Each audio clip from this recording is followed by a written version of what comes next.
Hi and welcome to easy spoken English Kanchi. இன்றைக்கி வீடியோவில் தமிழில் நம்ம இந்த மாதிரி பேசக்கூடிய ஸ்ட்ரக்சர்ஸை சென்டென்சஸை இங்கிலீஷில் எப்படி பேசணும். ஓகே, தமிழில் ஒரு சின்ன டிஃப்ரென்ஸ் தான் இருக்குது. நீ வரும்போது, நீ வந்த உடனே, பார்க்கும்போது பார்த்த உடனே, பேசும்போது பேச உடனே இப்படின்னு இருக்குது. ஆனால் இங்கிலீஷில் இது என்ன மாதிரி சேஞ்ச் ஆக போகுது, என்ன வேர்ட் யூஸ் பண்ணி சென்டென்ஸ் வந்து ஃப்ரேம் பண்ண போகிறோம், எப்படி இருக்க போகுது ஸ்ட்ரக்சர் அப்படின்றதுலாம் இந்த வீடியோவில் பார்க்க போகிறோம். Come let's begin. நீ வரும்போது அப்படின்னு சொல்கிறதுக்கு இங்கிலீஷில் when you come. So when you கம்னா நீ எப்போ வந்த அப்படின்னு அர்த்தம் கிடையாதுங்க. இங்கே கேள்விக்கும் இந்த சென்டென்ஸ்க்கும் சம்மந்தம் கிடையாது. வென் டிட் யூ கம் அப்படின்னா நீ எப்போ வந்தன்னு அர்த்தம். பட் இங்கே வந்து வென்னை வந்து நம்ம கேள்வி வார்த்தையாக யூஸ் பண்ணலை. ஒரு செயல் நடக்கும்போது அப்படின்னு சொல்கிறதுக்கு இங்கே வென்னை பயன்படுத்தியிருக்கோம். அதாவது நீ வரும்போது, நீ பார்க்கும்போது, நான் பேசும்போது, இதுக்கெலாம் நம்ம வென் யூஸ் பண்ணணும். ஓகே, நீ வரும்போது அவங்கள பார்ப்ப. When you come you will see them. When you come you will see them. Next நீ வந்த உடனே அவங்கள பார்ப்ப அப்படின்னு சொல்கிறதுக்கு as soon as you come you will see them.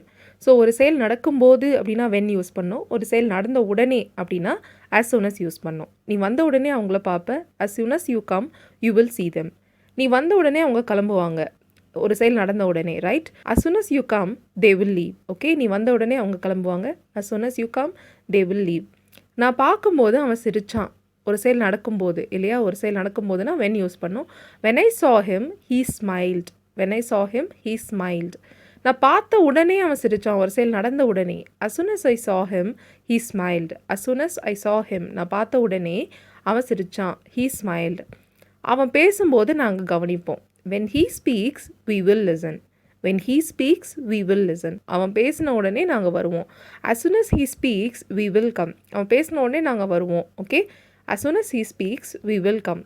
அவன் பேசின உடனே நாங்கள் வந்தோம். பாஸ்ட் டென்ஸில் சொன்னோன்னா ஜஸ்ட் we will comeக்கு பதிலாக we cameனு யூஸ் பண்ண போகிறோம். அதே மாதிரி இங்கே அவன் பேசின உடனேன்றது பாஸ்ட் இல்லையா. So as soon as he spoke we came. as soon as he spoke we came. All right, இப்போ உங்களுக்கு புரிஞ்சிருக்கும்னு நினைக்கிறேன்.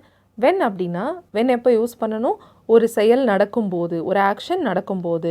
ஆஸ் soon as அப்படின்னா ஒரு செயல் நடந்த உடனே, ஒரு ஆக்ஷன் நடந்த உடனே. ஓகே, ஸோ இப்போ ரெண்டுக்கும் ஃபைனலி ஒரு எக்ஸாம்பிள் பார்க்கலாம். அந்த எக்ஸாம்பிளை நீங்களே ட்ரை பண்ணுங்கள். ஓகே, ஸோ வென்னுக்கான எக்ஸாம்பிள், அவன் கேட்கும்போது நான் கொடுப்பேன். ஒரு ஆக்ஷன் நடக்கும்போதுன்னு வந்திருக்கு. ஸோ வென் யூஸ் பண்ணணும்.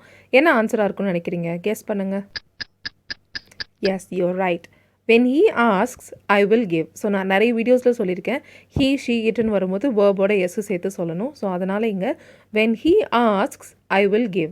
அடுத்த எக்ஸாம்பிள் as soon asக்கு, அவன் கேட்ட உடனே நான் கொடுத்துட்டேன். ஓகே, ஒரு செயல் நடந்த உடனே இருக்கிறதுனால as soon as யூஸ் பண்ணணும். Please guess the answer. Yes, you're right again. as soon as he asked I gave. So past டென்ஸாக இருந்ததுனால நம்ம பாஸ்ட் டென்ஸ் gave யூஸ் பண்ணியிருக்கோம். as soon as he asked I gave. Okay, that's it for today's video. We'll see in the next video.